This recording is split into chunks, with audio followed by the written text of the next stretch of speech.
अब देखिए वो महिलाओं का सम्मान करते हैं? आप बताओ, आप बताओ करते हैं वो? नहीं करते ना।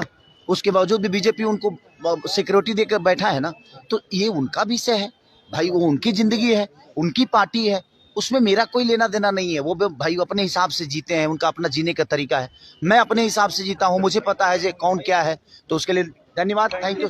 खेसारी लाल यादव ने कह दिया है कि पवन सिंह जो है महिलाओं का सम्मान नहीं करते हैं। तो महिलाओं का अगर सम्मान करना है तो खेसारी लाल यादव से सीखिए।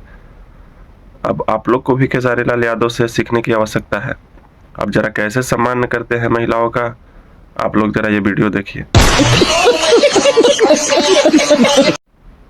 देख लिए? तो भोजपुरी में वो कहावत है कि सुपुआ हसेला चलनिया पे।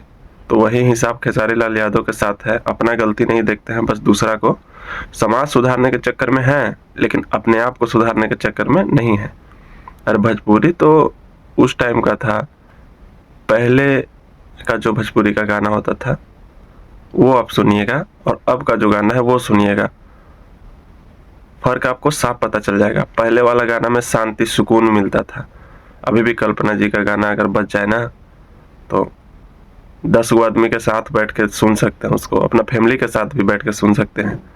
लेकिन इन लोग के गाना बज जाए, इन लोग खेसारी लाल के तो और रफ रहता है गाना। ये दूसरा को कहाँ समझाएंगे?